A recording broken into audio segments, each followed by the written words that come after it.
Good morning. How's everybody this fine day? And before I forget again, I forgot the last two recordings, I've got to invite the Lord into our Bible study. I got to do that.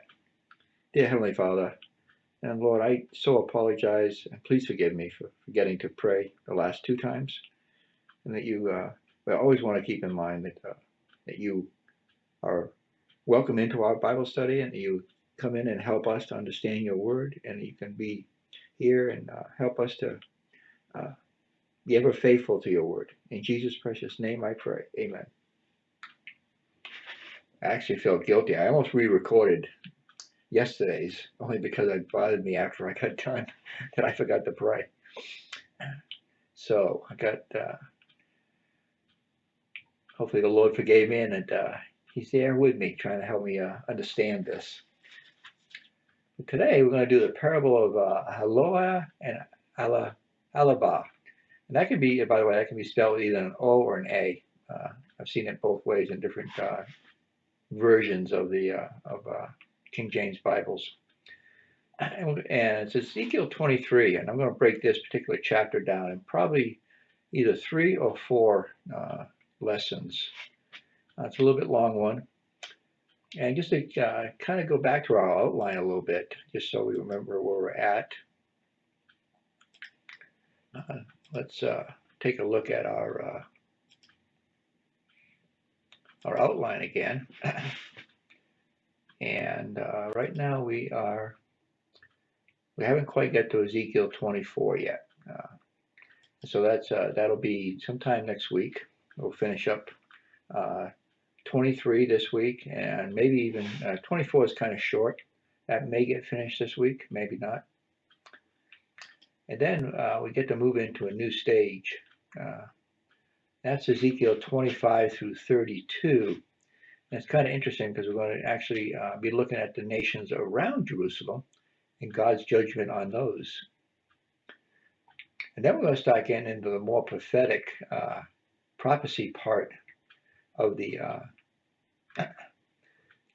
Ezekiel book. When we start getting into chapters 33.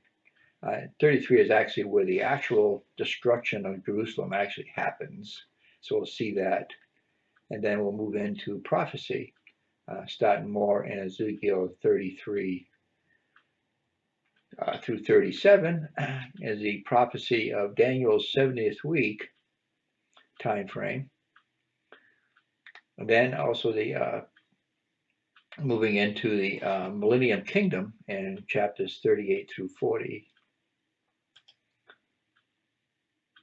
I'm sorry, 38 through 40 will be the prophecy of the Gog and Magog war, but that's still prophetic. That hasn't happened yet. And in Ezekiel 40 through 48 will be the prophecy of the Millennium Kingdom. And so those are the periods of time that Ezekiel covers. So back to,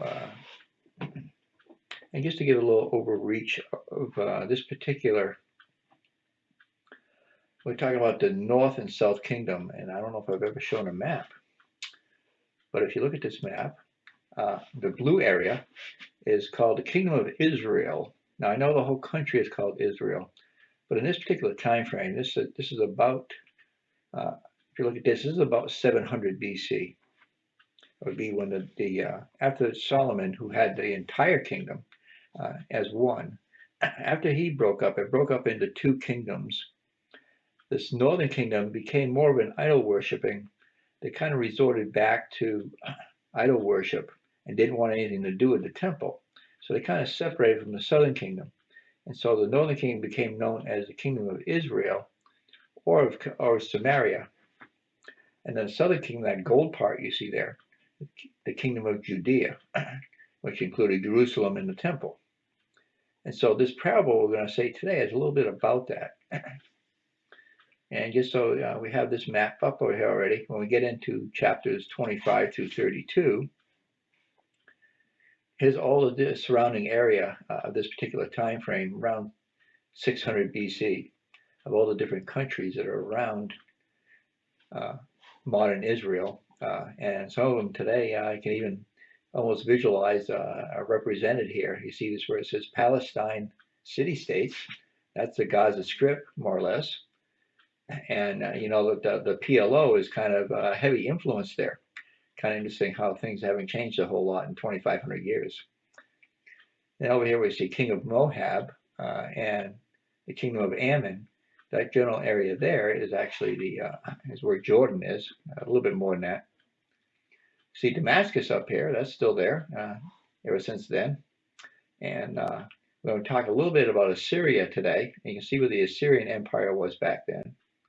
And they actually, during this period of time, during their takeover of the northern kingdom, they also took over the Syria itself. So that's kind of how Syria got its name. You know, it's Assyrian and Syria, kind of a similar. You just drop the AS. And so this area that's known here as Kingdom of Aram and Damascus is modern day Syria, including parts of. And so, like as a general outline of the area of this time frame. So now to get into the word. So we're only going to take 11 verses today and talk a little bit about these two sisters. It's another parable, Ezekiel 23. And it's kind of interesting that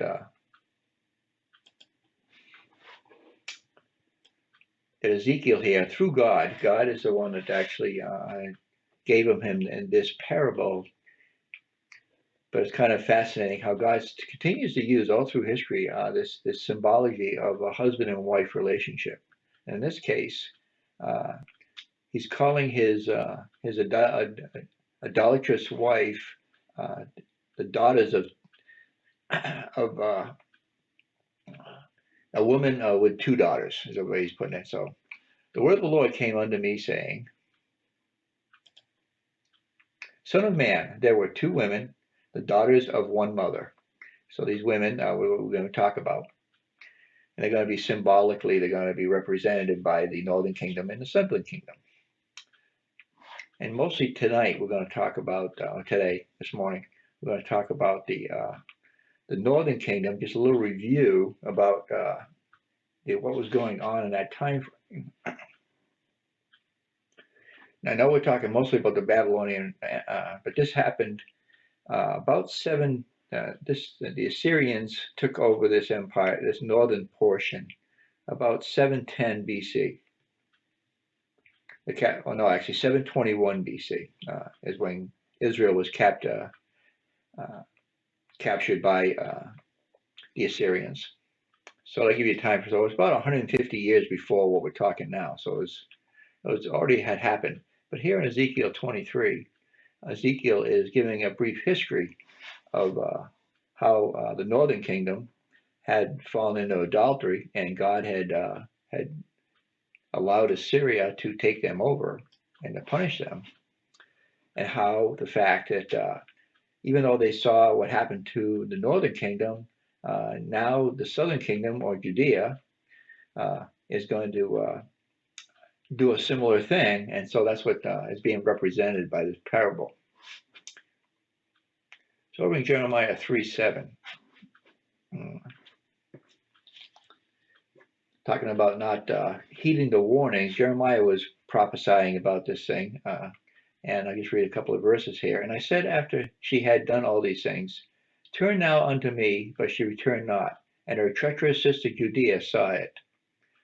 So this is God telling Jeremiah to remind the people of what happened to Assyria, and that the reasoning behind it, that they were taken over. And I saw when for all the causes whereby backsliding Israel committed adultery, I had her put away and given her a bill of divorce. Yet her treacherous sister Judea feared not, but went and played the harlot also. And it came to pass through the lightness of her whoredom that she defiled the land and committed adultery with stones and with stocks. And yet for all this her treacherous sister Judea had not turned unto me with her whole heart, but vainly says the Lord. Back to Ezekiel 23:3.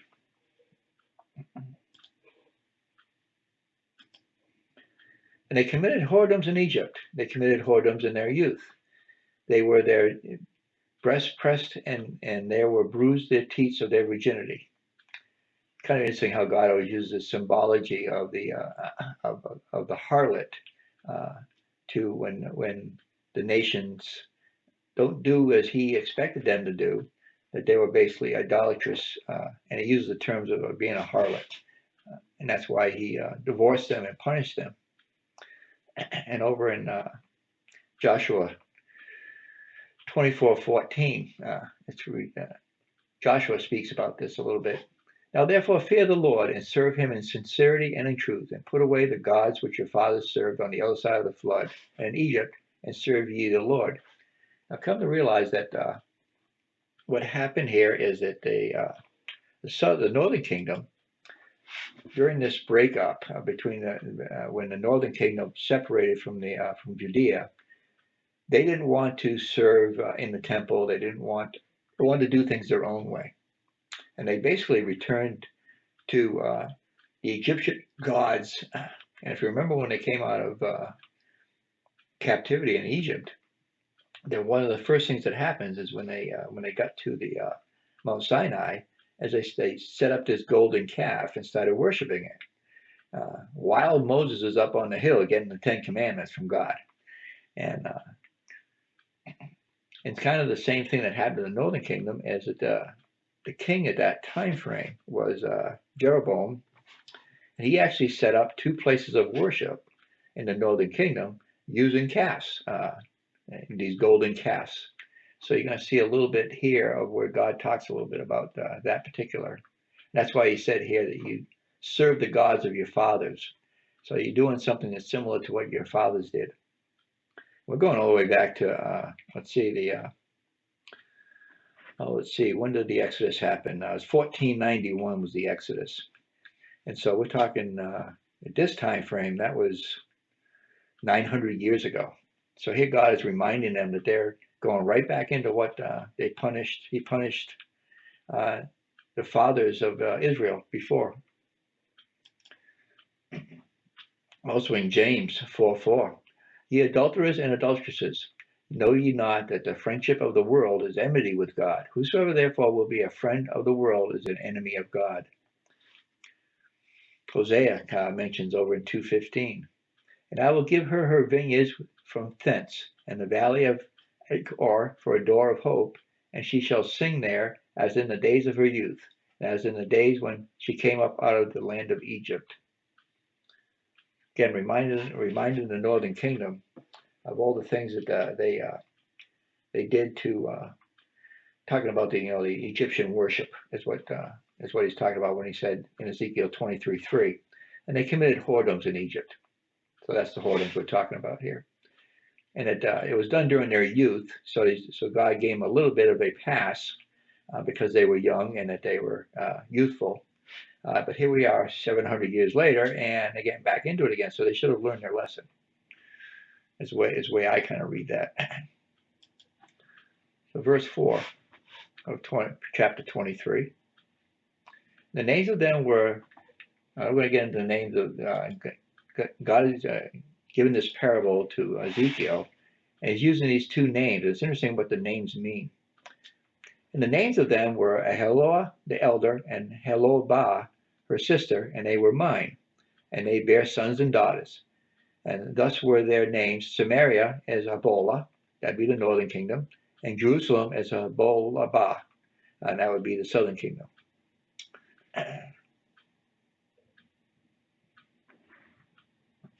And just it's kind of curious what those names mean. Aholah, which is Jerusalem in Judea, means my tent is in her. So the tent in this scenario means the tabernacle. I did that same thing last night, didn't I? Where I had my double picture up there. Let me shut off the double picture. I just realized it was there again. Sorry about that yesterday. I realized after I saw the recording that I left. I can turn cameras on and off, and depending on what page I'm on, I can put my the camera in the corner like that. But some of the frames, I have it automatically there. So that's why you saw the double picture yesterday.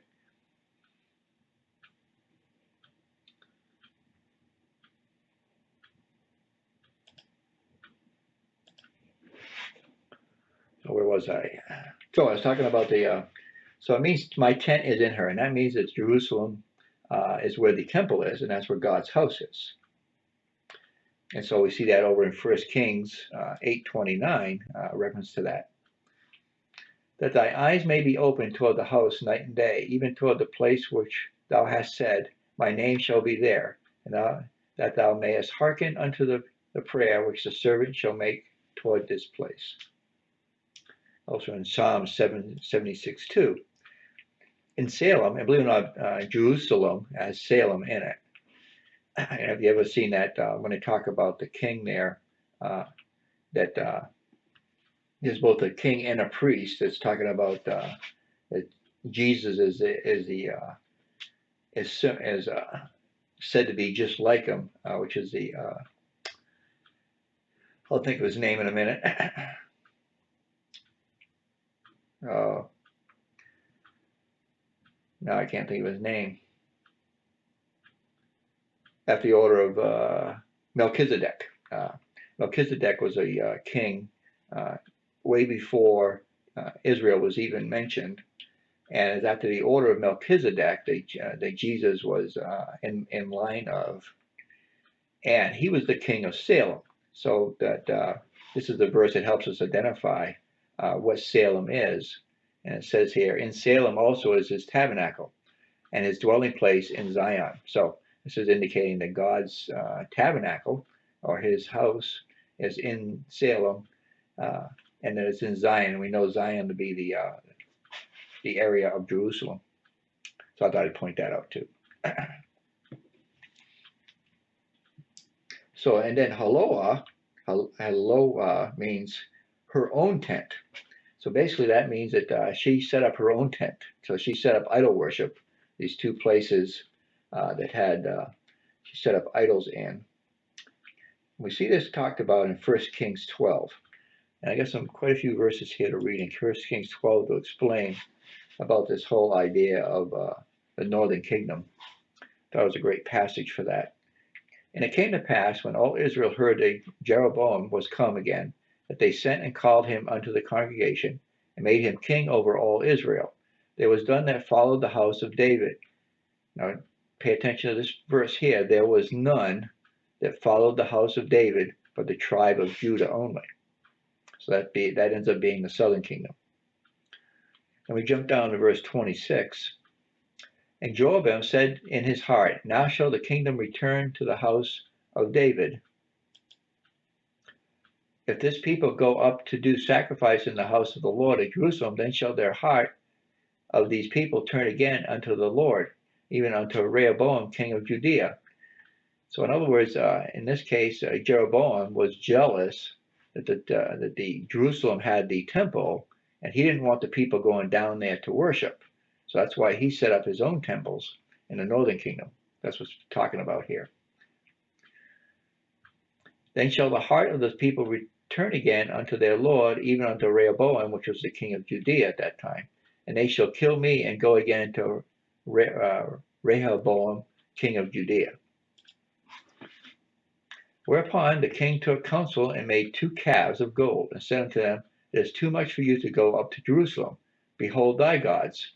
Notice a little g on this one, false god. O Israel, which brought thee up out of the land of Egypt. So here, again, Jeroboam is trying to convince the people, you don't need to go down to Jerusalem. I'll get you some temples right here, and you can worship the same gods that you worship coming out of Egypt, and everything's cool. So he's setting up false. This is what got God upset. Verse 29 in 1 Kings 12. And he set the one in Bethel, and the other he put in Dan. And the thing became a sin, for the people went to worship before the one even unto Dan. And he made a house of high places, and remember we talked about high places quite a few times in the study. That's usually a place of idol worship. and made priests of the lowest of the people, which were not of the sons of Levi, breaking another commandment, that all the priests had to come out of the tribe of Levi, but they're all down in Judea. Verse 32 in 1 Kings 12. And Joabam ordained a feast in the 8th month on the 15th day of the month, like unto the feast that is in Judea, and he offered upon the altar. So did he in Bethel, sacrificing unto the calves that he made, and he placed in Bethel the priests of the high places which he had made. So he offered, so basically he's making a carbon copy of the temple and trying to make it look like it's okay to worship there. It's an alternative place to the temple in Jerusalem. So he offered upon the altar which he made in Bethel the 15th day of the 8th month, even the month which he had devised of his own heart. So he made this all up, and ordained a feast unto the children of Israel, and he offered upon the altar and burnt incense. So I'll give you a quick history there of what was going on in the northern kingdom. Back over to Ezekiel 23:5. So here's God speaking again through Ezekiel. And Aholah played the harlot when she was mine, and she dotted her on her lovers on the Assyrians, her neighbors. Remember I was showing you the map there of the Assyrians. The Assyrians decided to take over Syria area, which is right there next to the northern kingdom. So at first, they became friends. Basically, they were, they were good buddies. And so at that particular time period, Aholah, which would be the northern kingdom or Samaria, started becoming really friendly with the Assyrians, which were idol worshippers, and started taking on their gods. That's what it's basically talking about here. Over in Kings 14:9, talks about this.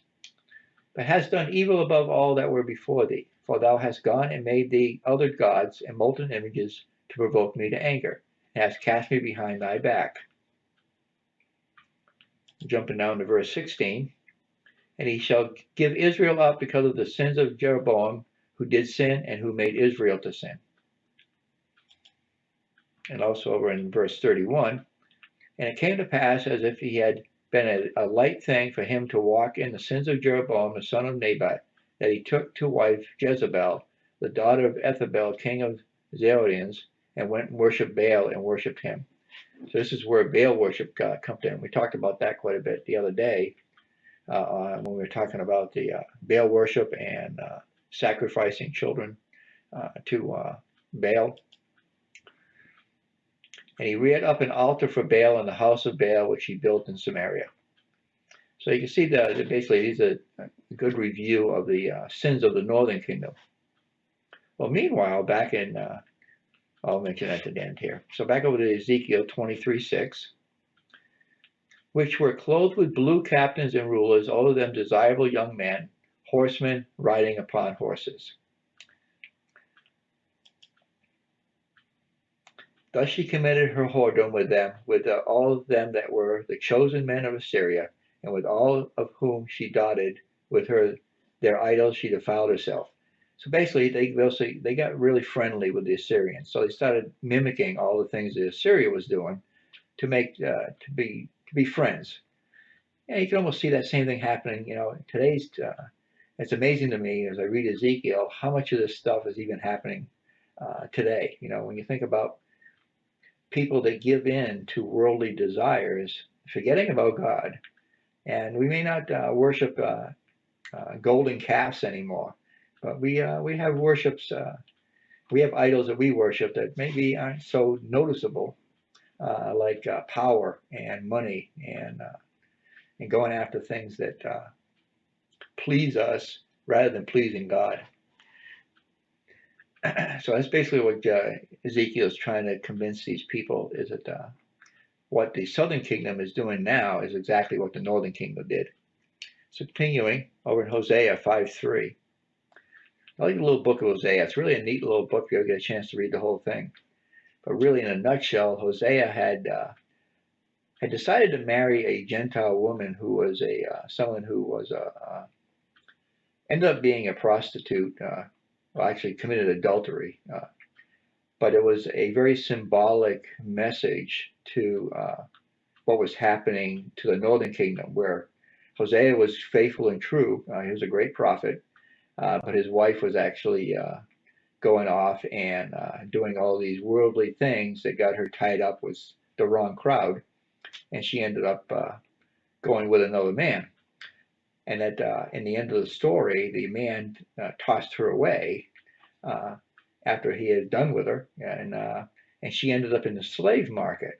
And the beauty of the story is that Hosea goes to the slave market and uses every bit of money he has to buy her back out of slavery. What a beautiful story of his dedication to his wife. So, nice little story if you ever get a chance to read it.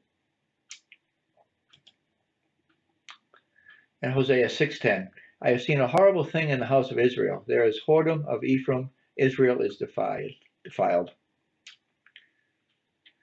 So again, still kind of talking about what the northern kingdom is doing, and that Ezekiel is saying here is that the southern kingdom had plenty of time to realize their mistakes and didn't. So back over to Ezekiel 23:8. Neither left she her whoredoms brought from Egypt, for in her youth they lay with her, and they bruised the breast of her virginity, and poured their whoredom upon her. So again, just symbolically saying that Israel was now becoming the adulterous wife of God, that she was not following His commandments anymore, had forgotten all about all the promises that God had given her, all the great things He'd done for her, brought him out of Egypt, and set him up in the land of milk and honey, and things were really great there for a while. You think about King David and King Solomon, the kingdom was really doing well during that time frame. It just shows you that money and power, how it can corrupt.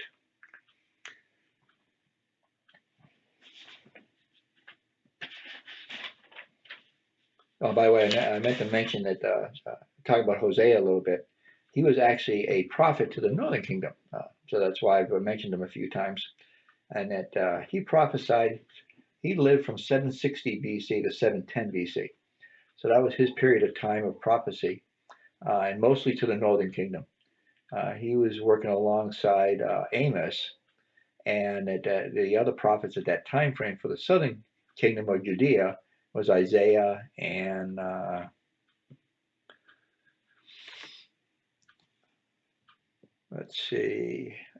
Isaiah and Nahum were the other prophets for the southern kingdom at that particular time frame. Back to Exodus, and just to mention what we've been talking about here in Exodus 32:4 is what we've been talking about, what happened in Egypt that they're now repeating.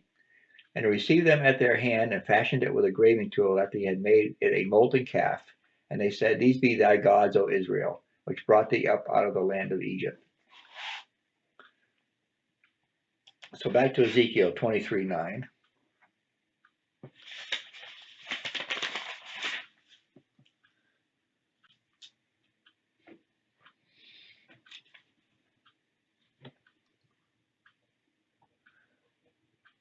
Wherefore I have delivered her into the hand of her lovers, into the hand of the Assyrians upon whom she doted. So now we're talking about what ended up happening to the northern kingdom, is that Assyria finally took them over. And that was partially God's doing. And we see that a little bit over in 2 Kings, starting in verse 15:29. In the days of Pekah, king of Israel, came Tiglath-Pileser, king of Assyria, and took Ijon, and I'm going to torture these names, Abel-Abath-Machia, and Janoahah, and Kadesh, and Hazor, and Gilead, and Galilee. So it's describing the northern kingdom area. All the land of Naphtali, and carried them captive to Assyria. So that happened in 721 BC.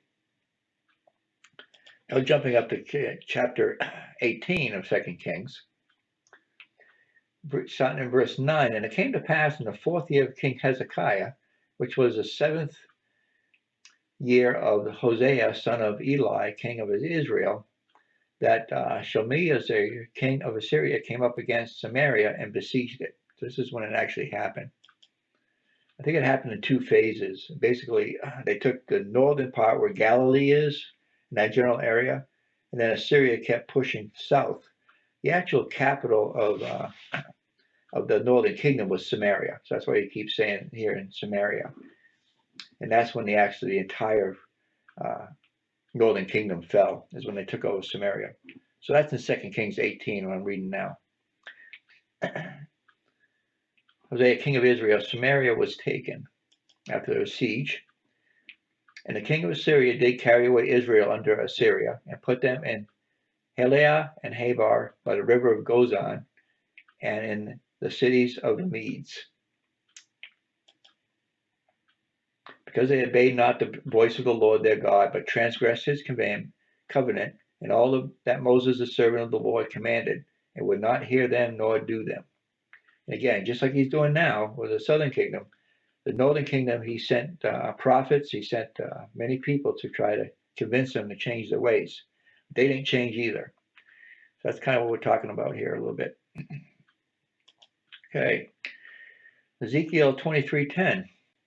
These discovered her nakedness. They took her sons and her daughters and slew her with a sword, and she became famous among women, for they had executed judgment upon her.